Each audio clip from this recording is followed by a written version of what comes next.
everyone? Welcome to Inside Monster Jam, the official Monster Jam podcast. I'm Scott Jordan, and today I'm joined by two of the best technicians in the business as we talk about what's going on inside the Monster Jam garage. To my left, it is Monster Jam's fleet logistics manager, Dustin Brown, and to my right, crew chief extraordinaire, Jeff Sinn. Gentlemen, welcome to Inside Monster Jam. Thanks for having us. This is going to be a good time. Yeah, thank you. We've had some history. You've had some history. I'm sure we're going to get into that. First, Dustin, want to talk Two. He's referring to 2 championships. He's won 2 championships as a crew chief. And Jeff, how many have you won? One All-Stars.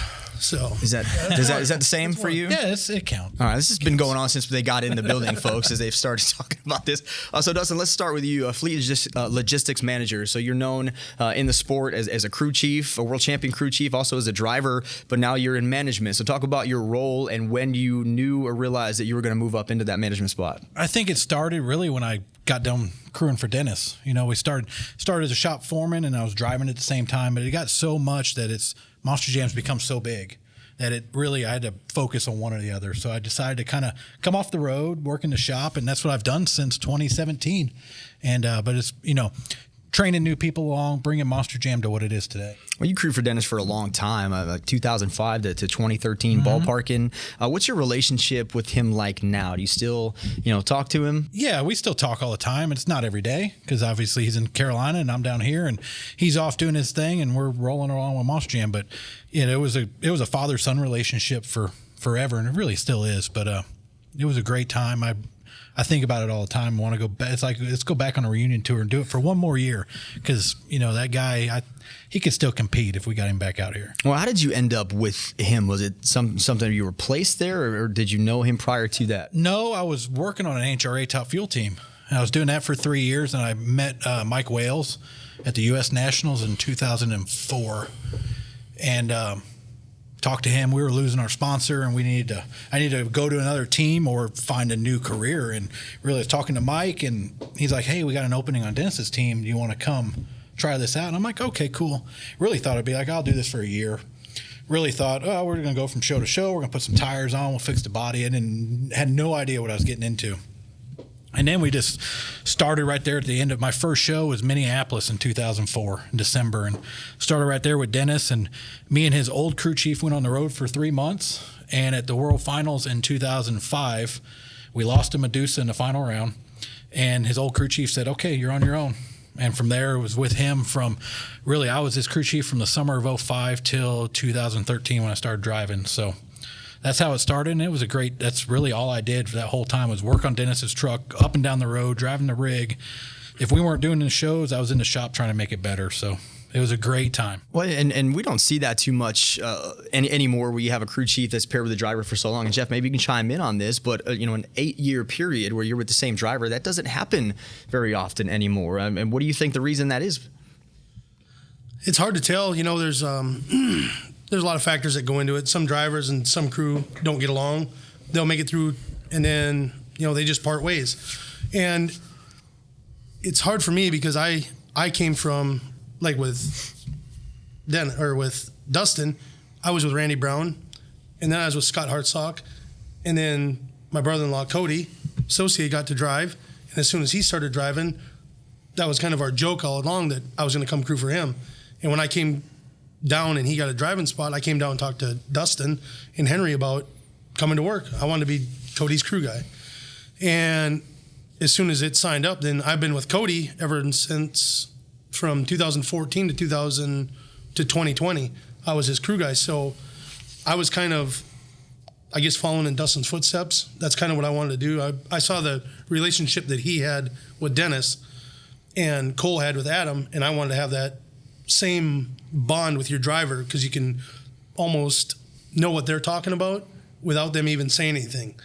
And we are starting now they saw how much success that Dustin had with Dennis, Cole had with Adam, that I had with Cody, and now we're trying to work towards that. Now we're trying to put a crew member, technician, with a driver and keep him there now. It just takes a little bit. You got to get them to bond together and see if they mesh. And when we find 2 drivers that mesh, we're going to start keeping them there and letting them progress on to what we had.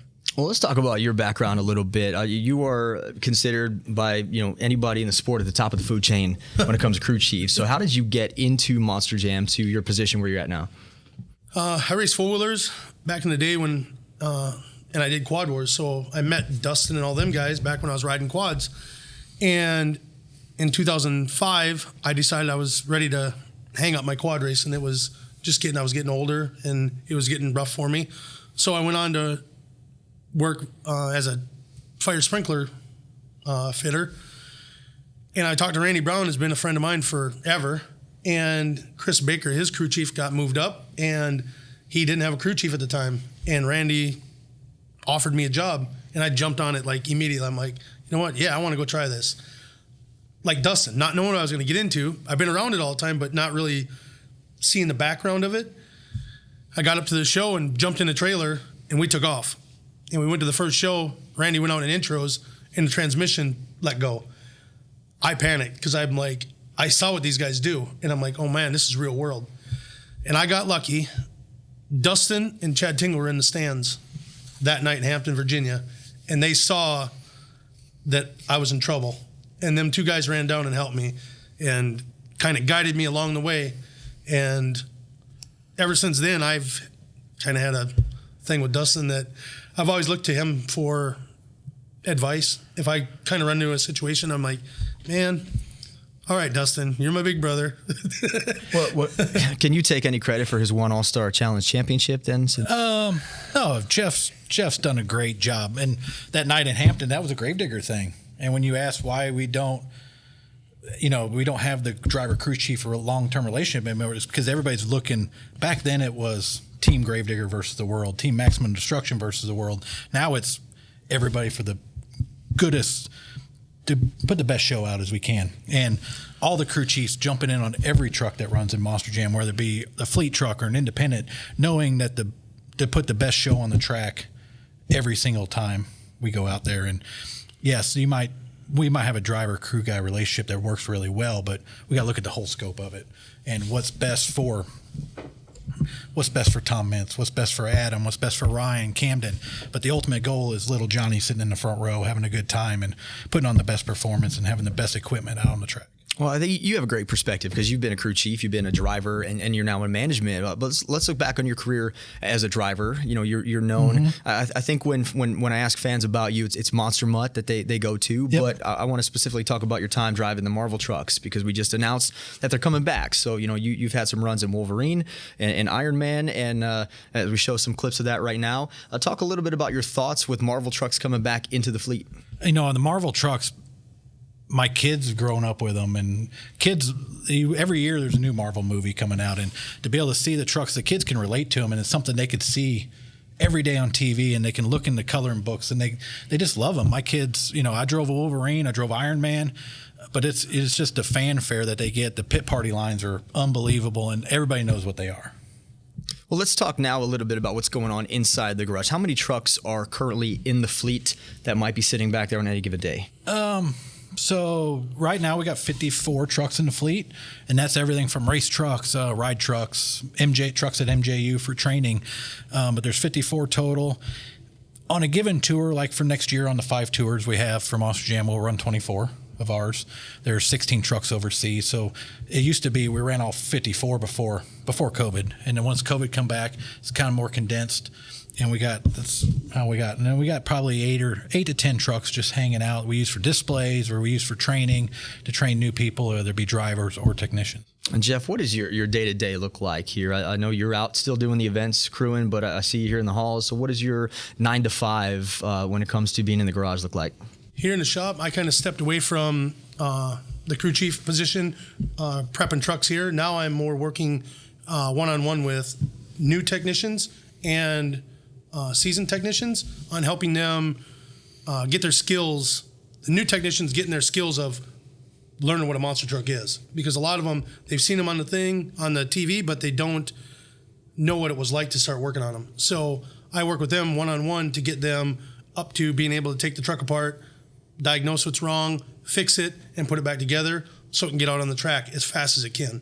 Then the veteran crew chiefs, I start working with them on I guess, honing their skills to make them a little bit faster so we can do some of these engine changes that we did. I had two crew chiefs or two support technicians 1 year, the first time we ever changed an engine in a show in a CRD truck. It was in Arlington on Cody's truck. We did 1 hour and 7 minutes. It was the first time it had ever been done on one of our trucks. Max D has had them, in an hour. Josh has, but it was a big thing because it was myself, and then it was 3 other guys that helped me do it, and it was a pretty awesome feeling. And I want all the other technicians to be able to feel that feeling, because it was crazy to be able to do it, go out on the floor, and see all the fans how excited they were when that truck rolled out of the pits and came to the floor, and hear 60,000 people just freak out because they thought the truck was done. It was no longer running. It was going to make the night. And I want all these technicians to be able to feel that energy of the crowd and everything, and kind of show what their hard work and all the sleepless nights and all that. But when that truck rolls on the floor and them fans go crazy for it, it's an incredible feeling. So when you talk about new technicians, are these graduates from UNOH? Are these, girls and guys like you that came up through other motorsports? How are we finding these new technicians that you're training right now?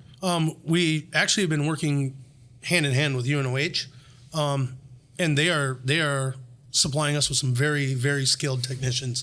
But it isn't just UNOH. As long as you kind of have your way around the toolbox and have a work ethic and a drive, that will make you a long ways. That's mainly what we're looking for is, your way around the toolbox and the work ethic and the drive to want to be a champion.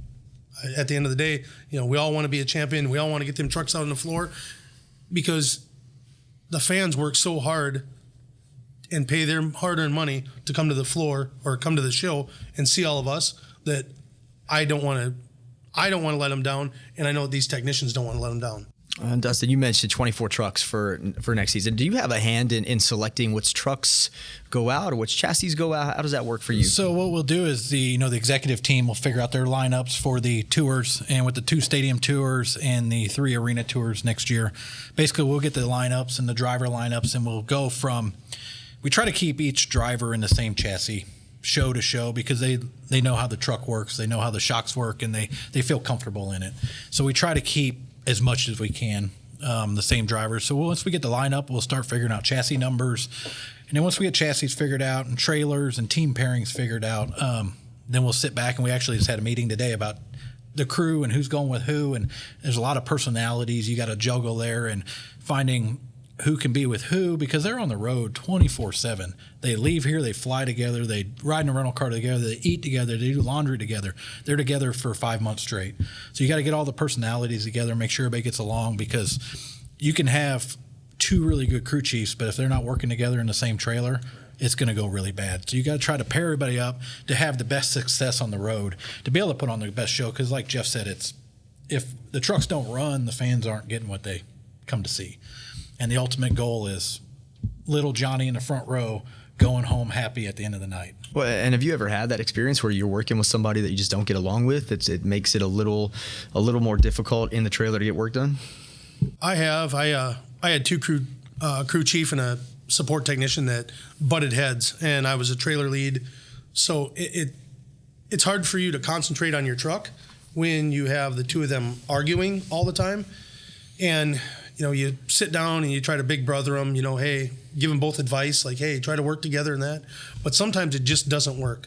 And then at that time that that it isn't going to work, then you contact Dustin or one of the other managers and just say, hey, these 2 aren't working together, or even myself or whatever it is, you're not working together. Is there a way that we can juggle personnel around to try to, and there might be another team that they aren't working together either. So we could maybe swap technicians or swap around and make it nice for everybody. Because like Dustin said, we're on the road. We do absolutely everything together for 5 months. It's like your family. It's like you're on the road with your wife. You're married to whoever you're with, even down to rooming together. Yes. I mean, you're literally with them 24/7, and if you can't get along, it makes the whole tour miserable. From a crew chief perspective and a technician perspective, do you ever during the tour get to come back, or are you just with the truck the entire time? Does it kind of vary a little bit? I know from a host standpoint, you know, we fly in on Thursday, we fly out on Sunday or Monday, but I know you have a different schedule with, you know, having maintenance of trucks. They will basically Wednesday before the first show. Let's say Stadium Tour 1 this year starts in Oakland, I believe. They will literally fly to Oakland on Wednesday, January 4th, do a display on Thursday, do rehearsal on Friday, do the show on Saturday, load up on Saturday night, drive to the next show in Anaheim on Sunday, and start working Monday morning. Work all week, do the show in Anaheim on Saturday, do the show in Anaheim on Sunday, get on an airplane Monday and go to St. Louis, start working every week. It's literally the only time they come home is really when the tour comes through here, whether they come to Tampa to work, they'll get to the shop, or they have a week off, you know, they get to come home. But they literally, from start to finish of the tour, if they have a show in a city every week, they go from one city to another. And if they're not working on the monster truck, they're sleeping at night or they're traveling on an airplane. It's a hard life. Or doing laundry. Or doing laundry. That's the biggest day. Like your travel day, you fly to the next city and you take it as your day off, but it's really not your day off because you got to do laundry. You got to go do your snack shopping for the week. You got to get all your stuff together. So when that truck does show up, you can start working on it right away because you want to be able to go through that truck with a fine tooth comb to make sure that it's 110%. So you don't have the failures when it goes on the floor. Obviously we're going to have them. It's a monster truck and the drivers drive them, but we want to prep them the best we can so we have the minimal damage that we can during the show. And we try to get a day off every week. We really try to, and some of them days you get off is you almost beg for the trailer have to go from California to Illinois because you know it's going to take a couple days for it to get there. You can get some time off. But if you get a really close ride, like, you know, Miami to Tampa, you're going to drive here on Monday. You're going to wake up in Miami Monday morning, drive straight to the shop and start working because you know you got to get everything done by Wednesday. Usually everything has to be done race ready by Wednesday night. And usually Thursdays are displays or mount new bodies, depending on what happened the week before. But usually you got from the time you leave on Sunday night to Wednesday night to travel, get to the next city, and get everything fixed. You mentioned there are other shops as well. I know Paxton is one where we could do some work, but I know some of the independent shops as well open up their doors. Is that a bonus when you have that available to you to have a facility where you can work on the trucks and not just a parking lot or stadium? And that's not we don't have somewhere in every city. Yeah. I mean, we've gone this big network of the last 15 years of trying to have somewhere to go in every city, but sometimes you're literally working at the parking lot, you know, hoping the hotel's close to the building so you can just walk right over to the building and start working. But you're working in the parking lot, you're working in the rain, you're working in the snow, you're working in the cold, or you're getting to a building early and hopefully they'll let you in if they don't have any other events going on. But it's literally it's almost like a carnival type mentality. You're just going from place to place and I used to get joked by my wife that I spent more time with that monster truck than I did with my family. And that's literally the case because you eat, breathe, you just love that thing like it's your kid. It's definitely a sacrifice for everybody. Absolutely. Jeff, let's talk a little bit about the drivers you've worked with. You know, I don't know if I'm sure most fans that follow the sport know that Cody Saucier is your brother-in-law. Yep. So there's a connection there. You won the All-Star Challenge with them, right? Yes, but let's talk also about Todd LeDuc and Adam Anderson. So you go from Todd LeDuc at the time in Monster Energy, and then you make a switch to Adam Anderson and Gravedigger. First, I want to talk about what brought that switch on. Was that something you requested, Todd requested, Adam requested, or did Dustin slide in and say, hey, we're going to shuffle you around a little bit? Well, when I was with Todd, we had planned on staying together. And then the Monster Energy sponsorship, Monster Jam and Monster Energy parted ways. And when they did that, they were going to put Todd in a different truck. And when that happened, it opened up the door to be able to take Adam's former crew chief and be able to move him up the ladder to become a shop foreman. Well, that left Adam without a crew chief. And they came to me and asked me if I'd be interested in taking Adam as his crew chief. And at first I was a little bit nervous about it because it's a Gravedigger and it's the number one Gravedigger. It's Adam. And he's always had two crew chiefs. Well, this year with everything that happened, I would be doing it by myself. Just one guy in the truck. And I was very nervous about it, but I talked to Adam about it and a few other guys. I talked to Dustin, I talked to Cody about it, and they all told me, you know what, you're more than capable, just do it. And I went to Dustin and Sean and Ryan and all them and told them, yeah, I'll take Adam. And it was honestly, I had a ton of fun with Todd with Monster Energy, but man, when I got with Adam, we started clicking, and it was like two brothers. I've known him for forever. I feel like I've known Adam a long time, but we just clicked, and it was absolutely an awesome year because we wanted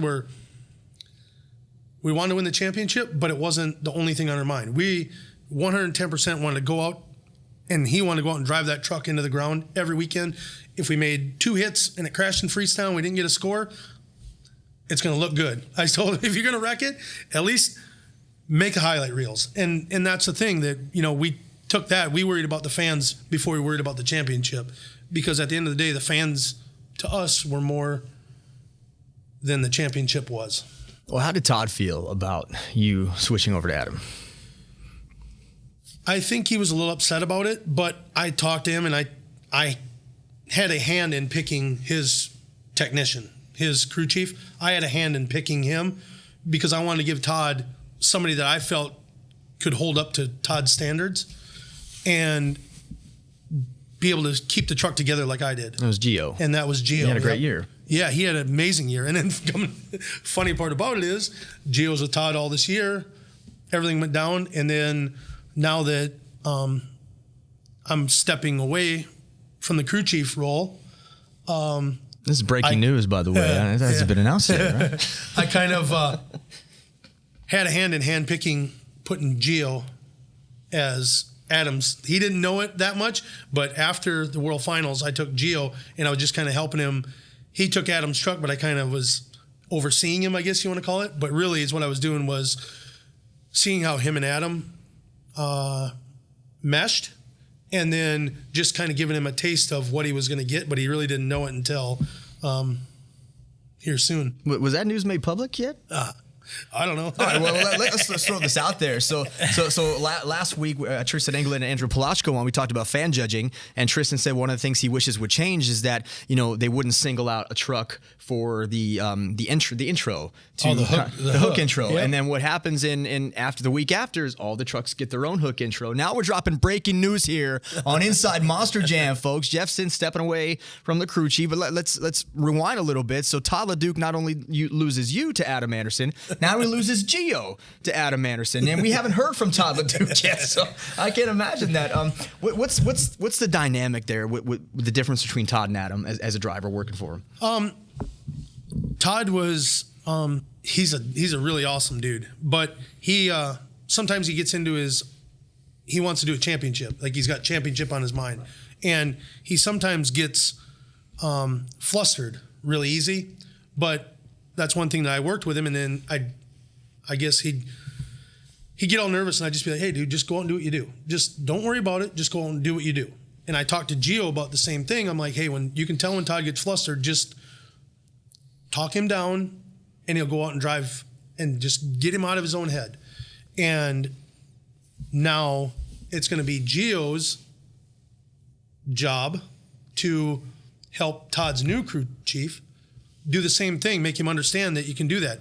But with Adam, it's like Adam's just out there to have fun. It's the craziest thing in the world. The guy goes out there, he is so relaxed when I'm talking to him, on the radio or whatnot, before the show, and he just relaxed. And I'm like, hey, Adam, something, we had a problem in Detroit where it broke a planetary, and we didn't have enough time to get the planetary back on. But I put everything back together, it would only have 3-wheel drive. I'm like, hey, man, I'm so sorry. We're running out of time. And he's like, oh, that's okay, dude. No problem. Definitely, he didn't get that from his father. Didn't get that from his father. No, but he's so laid back. And then we had a mishap.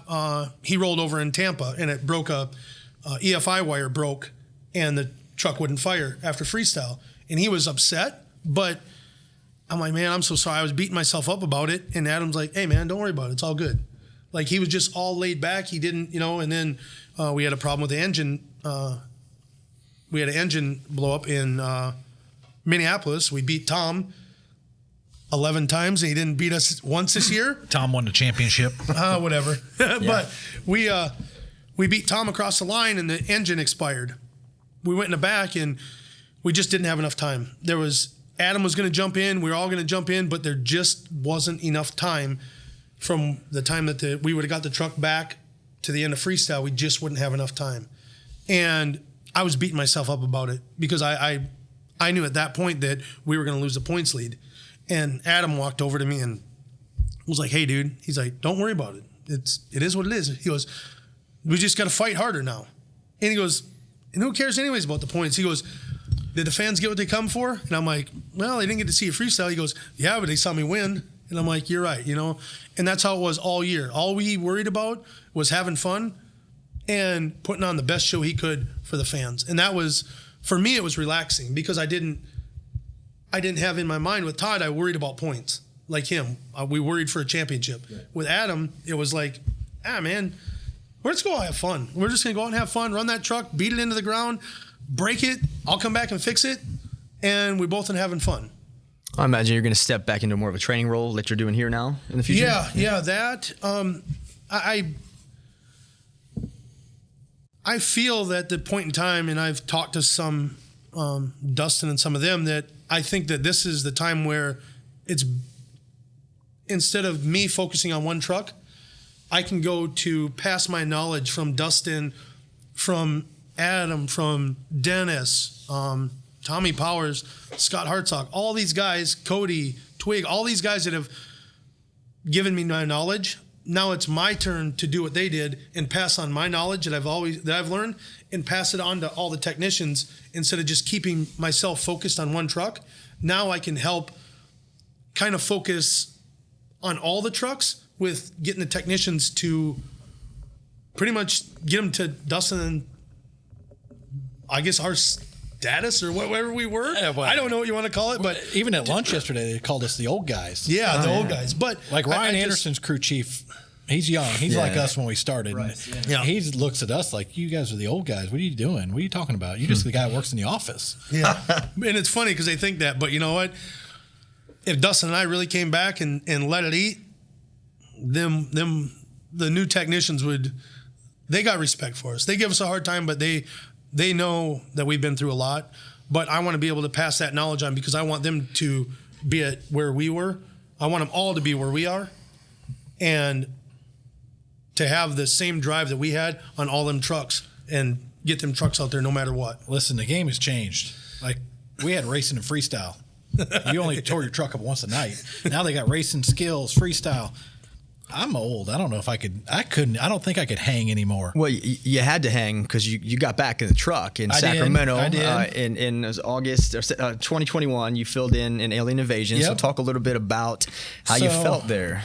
I quit driving full time in 2016, which seems like yesterday, but it's been 7 years now.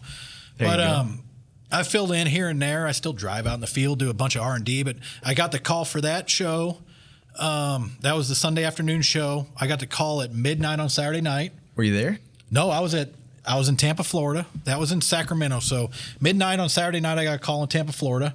Drove to the shop here, got my gear bag out of my office, went to the airport at 5 a.m., flew to Sacramento, got there at 11:30 for a 1 p.m. show, put the fire suit on, did the show, took a shower at the building, went back to the airport and got on a red eye and was home in Tampa by 8 a.m. So what did your wife say when you got that call at midnight? I didn't even wake her up. I told her, hey, I'm leaving. I'm going to California. I'll see you on Monday. All right. But, it was a great time. I still enjoy driving. I miss it. Do I want to go do full time? Absolutely not. These athletes and these drivers now are just off the hook and so far progressed. And could I go freestyle with them? Yeah. Can I go do a nose wheelie across the pod? I don't know. I've never done it. But I miss it. But I don't want to. I like sitting back now and the driver safety part and keeping drivers safe and building new crew guys and building the teams and watching the whole thing just come together and put on the best show possible is really where I get my enjoyment now. What's the turnaround like for a truck that comes back here to the shop that, let's say a truck comes in from Rosemont, has a week off or so, not going out to the next city right away. What kind of turnaround, what kind of work would you be doing on a truck here this week that might still have a couple events left to go? I think it depends on what the long-term picture picture is. Like the truck's coming back from Rosemont this week. They will literally, they're working on their long-term prep right now because they're off. Like Kristen's done until we go to Dayton in November, I think. So she's got some time, and what they're doing now is they're going to first quarter prep these trucks, and they're going to go through them front to back, which will take 2 to 3 weeks, really. Get them ready, get the trailers restocked, get everything ready to go, because when they leave for Dayton, they're not coming home again until May. Right. They're staying out on the road. So, but a normal show to show, they'll spend a day and a half, 2 days, fixing everything that's broke from the previous event, changing all the fluids, checking everything over, really top to bottom. Just when they're in the shop, we go from a 5-page checklist to a 20-page checklist when they get to the shop. And it's the same that way when they get to the next show. We try to make the trucks are 100% every single show, whether it be Friday night, Saturday night, Sunday. But when they get in the shop, they get more time.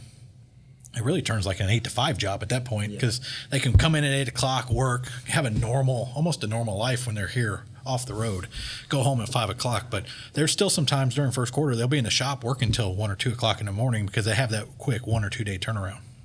So we had Cole Stevens on here last week, and a lot of the fan questions that came in for him were specifically about one truck that I know is still sitting back in the shop looking nice and pretty. So I feel like that's a better question for you guys to answer, is the Future of Bro Dozer that's still kind of hanging out back in the shop. It's still hanging out. It's got its trailer tires on. It's still got the body on it. That thing has not been started since we did the Breaking World Record show during the COVID shutdown. So it's still there. Who knows when it's coming? There was a lot of multiple years of R&D into that truck to make it what it was when it was running on tour in 2020. Right. And it was, between trying to get the diesel engine up to running like a methanol engine, and they were there at the end, and it could compete in racing, it could compete in freestyle, had just as much power as everything else. So you never know when it's coming back out, but it's still here. And what about the mysterious new truck that has sort of been announced but not been announced yet? Is that something that might be in the garage right now getting worked on? I think there's some planning stages yet. We're still early. It's only September. Right. A lot of the new stuff won't debut till after January, so once they get all the planning, I do know there's not any molds made yet. Okay, all right. That's I do know that. All right, trying to just itch a little bit more here.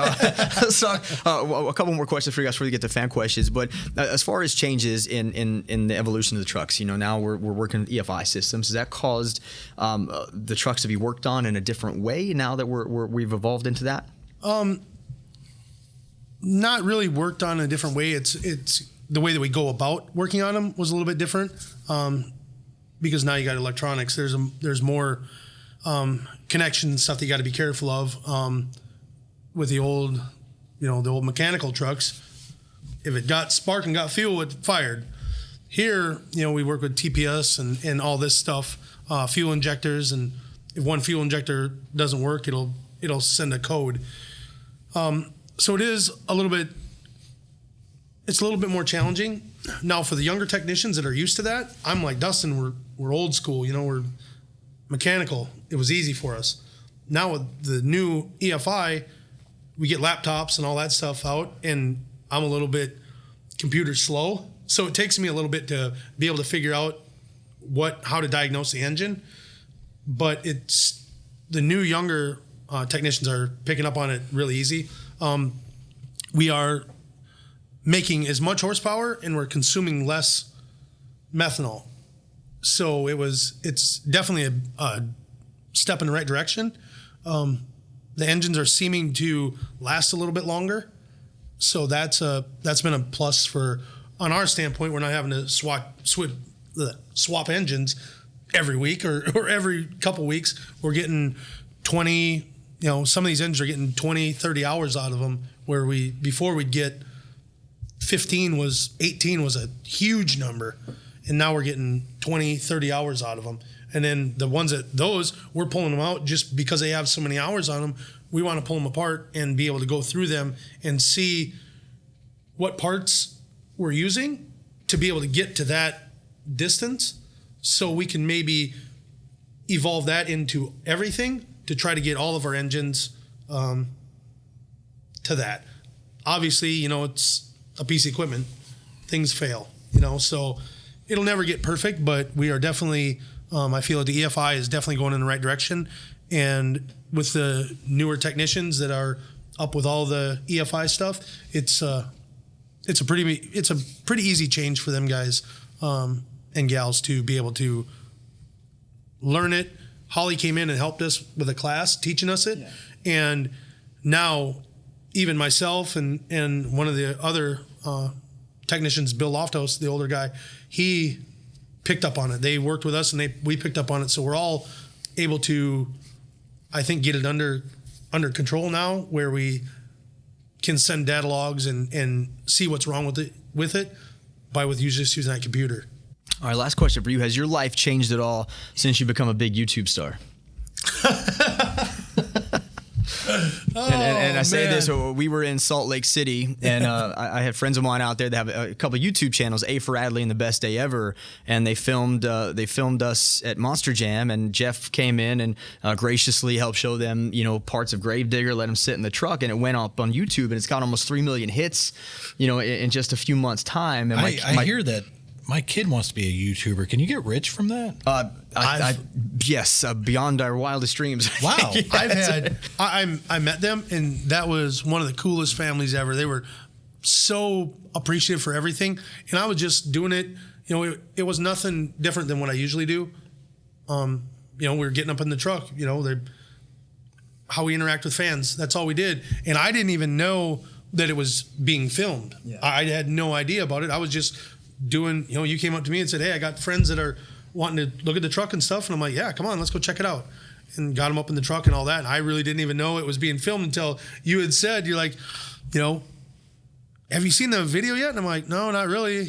I didn't really know it was getting filmed. He's like, yeah, it's got at that time it was 1.5 million views. And I'm like, or something like that. I'm like, what? And my kids watch it all the time. Yeah, they call you Uncle Jeff now. It was crazy. So yeah, I mean, it's pretty cool. I still have yet to see it though. I'm waiting for Scott. I mean, maybe dropping the ball or whatever he's doing here, but you gotta get the YouTube link. That's right. I know. I gotta get the YouTube link, and I want to check it out because I don't know how to share a YouTube link. We'll work on that next time. All right, let's get to some fan questions. You guys submitted your questions to me at Scott Jordan MJSX. The turnout was great. So let's get started here. Josh Rhodes on Facebook for Dustin wants to know, what was the transition like to go from having your own identity with Monster Mutt Junkyard Dog to taking this more behind the scenes role that you have? Would you consider it easy, hard, or a seamless transition? I think it was seamless because I was really already doing shop management stuff when I was still driving. It was stressful Monday through Thursday being a shop manager, and then getting to leave on Thursday, go drive a truck on the weekend was like my stress relief. Now I had to find different forms of stress relief. I'm a baseball coach now, so I get to hang out and coach my kids. That's my other stress relief now. But the initial transition was easy. It was just hard to get over the fact that I wasn't driving a truck every single week. All right, Josh Bothwell on Instagram for you, Jeff, wants to know what the biggest hurdle new technicians face when getting into Monster Jam. The biggest hurdle that we have, I guess, discovered is that you can tell the new technicians about the travel, but until they physically go out the door January 3rd and you don't come home till May or June, that is probably the biggest hurdle, because if you're not used to it and you've never done that before, that's one that, they leave. The younger technicians, they haven't really been gone away from home, and all of a sudden you're gone, and you're straight gone. You're on the road, and that's probably one of the biggest hurdles that that we see as we step back and kind of look at the big picture. Is that the travel now, because we are running, it used to be only 3 months. Now we're going 5. So to transition, I mean, even for me, it was a little bit of a transition to go from 3 to 5. And that's probably the biggest hurdle that we're working with right now, is the amount of travel. We've had people go on the road on a tour that never been on an airplane before till they flew their first show. Oh, wow, I just met a kid today. I just got a new technician, Logan. He's young kid. He goes, I've never been on a plane before in my life. They don't know how to check in at the airport. Yeah. They don't know any of that. So we got to, it's not just teaching them how to work on a MOS truck. Yeah. You're learning how to work on a MOS Jam truck. You're learning how to live that lifestyle. Everything. Yeah. You're learning everything. That's a big adjustment. Absolutely. Shane England, the big kahuna driver, had a couple of random questions. Have you ever danced with the devil in a pale moonlight? Have you ever seen Batman in 1989? Yeah. Why do round pizzas come in square boxes? I had to throw those in there because they were from Shane. Oh, that's easy. Yeah. Who closes? That's easy because the pizza box is, you use a pizza. If you had a round pizza box, it wouldn't be able to be stacked. Right. Flat and stacked, and plus you can use one pizza box out of a full piece of cardboard. You don't have to cut around it. You worked at a pizza place in Brainerd, Minnesota, didn't you? No, absolutely not. Not working at a pizza place. I was a farm boy in Brainerd, Minnesota. Inside Papa John's, right here. All right, 2 more questions, and we'll call it a day. This one for Jeff. This one comes from Gio and Dino on Facebook. God. What was it like in New Orleans, 2022, when Adam and Cody lined up against each other and we had your number in racing? Oh my gosh! Yeah, he went there, huh? It was actually, it was super. It was 100 emotions going through. I had made my decision that I was ready to come off the road, and I wanted one last run with Cody. And his technician wasn't able to go, so I asked if I could be Cody's crew chief for the last time, and go out, with him working on his truck. And I had been with Adam all year, so it was. So I got this, Adam like a brother, and then Cody like a brother. And when they lined up, I remember I looked over at Gio and I said, "We got you, dude. I'm sorry." That's all I did. I just looked at him and said sorry. And he still thinks that he beat us. But I mean, you can go look at the film. You can go look at everything. Tape doesn't lie. No, man, we beat him, and then we went on to win it, and then we went on to win the whole thing. So it was pretty. It was absolutely exciting for me to see the two of them line up, because it's like, and it was awesome for me to see Gio right there with me, because it's like I took him under my wing and taught him that, and he was able to get Adam's truck to bring the heat, I guess, to Cody and I, because I worked hard on getting Cody's truck ready too. So it was 2 drivers that are best friends, because Cody and Adam are best friends. So it was 2 drivers that are best friends, and then 2 technicians that are good buddies and have been on the road all year, and he knows my little tricks. And it was cool just to see him go and see him be able to compete. What are them little tricks, by the way? Don't worry about them. He's going to pass those on now to Logan. You can't get out of an airplane. You need to come off the road. You and Dennis come off the road. And I want to get Adam back. Okay. All right, last question for you, Dustin. Gravy Boat on Instagram wants to know what the most significant thing you learned while crewing for Dennis was. Probably how to take care of the fans. Yeah. Honestly, that's everybody. What everybody knows Dennis for mass destruction of his Gravedigger truck every single show, and how he treated the fans. Whether it be, he was nobody knows this, but he was in the road with us for the first year and a half of my crewing for him. He rode in a rig up and down the road from the shop to the show to the next shop, wherever he rode in the rig. So being at a truck stop with him at 2:00 in the morning having breakfast, and fans coming up to him, and just the way he treated no matter what it was 24/7, I think that was the biggest thing I learned from him, and everybody's learned from Dennis, is how to take care of the fans. Now he's got his own truck stop there. Yeah, the diner. Cool. Yeah. I will say this though. One thing about Dennis though is it just wasn't the fans. It was also all of the staff, the crew, everybody. Dennis was, I look at Dennis like, the top of the line. Like, and when I walked up to him and he's like, "How you doing, Jeff?" And I stepped back and I was like, "Hey, how you doing?" But he always asked how you're doing. Like, he was kind of like Scott Hartsock in the same way. Always, and he genuinely really cared. He comes up, he's like, "How you doing, bud?" And I'm like, "I'm doing good." And it was pretty amazing to see that, you think of this life-size guy, bigger than the world, and he's really just Dennis. He's still an that way, absolutely amazing guy. Yeah. But I promise you, at 7:00 on a Saturday night, when the music hits, the light switch is done. Yeah. And he's there he's to no win. more nice. No matter where we're at, he was there to win every single round of racing and every freestyle, no matter where it was, Uniondale, New York, or West Lebanon. He was there to win everything and make sure they went home and knew they saw Dennis Anderson. Awesome. Well, Jeff, Dustin, thank you guys so much for being here on Inside Monster Jam. It's been a lot of fun. For you folks out there, thanks again for watching and listening. You can always find us at podcast.monsterjam.com. You can find us on our YouTube channel, but I am happy to announce we are now officially available to download on Spotify, Google Podcasts, and Apple Podcasts. So please download us. Let us know what you think of the show. Find me on Instagram, ScottJordanMJSX, and submit your questions. I will see you right here next time when I take you Inside Monster Jam.